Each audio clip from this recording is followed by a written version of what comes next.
समर्थ माध्यमिक व उच्च माध्यमिक विद्यालय एकूरगा रोड तालुका वर्धा जिल्हा लातूर या शाळेतील इयत्ता 12वी विज्ञान शाखेचे आम्ही विद्यार्थी आहोत आणि आमचा जो आजचा विषय आहे तो आहे हायड्रोपोनिक शेती। या विषयाचा पुरेसा उपयोग मराठवाड्यातील जे शेतकरी आहेत त्यांना खूप महत्त्वाचे ठरेल। आपण जर सध्याच्या काळात बघितलं तर जे मराठवाड्यातील शेतकरी आहेत त्यांना कधी ओला दुष्काळ तर कधी कोरडा दुष्काळ यांचा खूप मोठ्या प्रमाणात सामना करावा लागत आहे आणि बघितलं तर अधिक पावसामुळे किंवा रासायनिक खतांचा वापर केल्यामुळे जे मातीचे समतोल आहे ते देखील बिघडत चाललेले आहे आणि निसर्गाच्या लहरीमुळे जल पातळी हे देखील खूप प्रमाणात कमी होत चाललेली आहे। यामुळे जे मराठवाड्यातील शेतकरी आहेत त्यांना खूप असा नुकसान सहन करावं लागत आहे।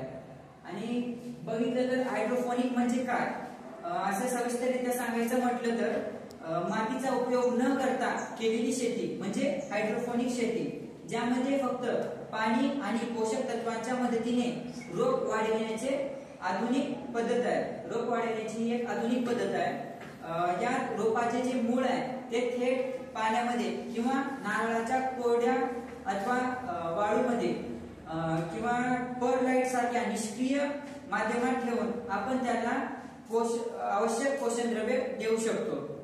अशा प्रकारे आम्ही तुम्हाला कमी वेळामध्ये सविस्तर अशी माहिती दिलेली आहे, देण्याचा प्रयत्न केलेला आहे। धन्यवाद।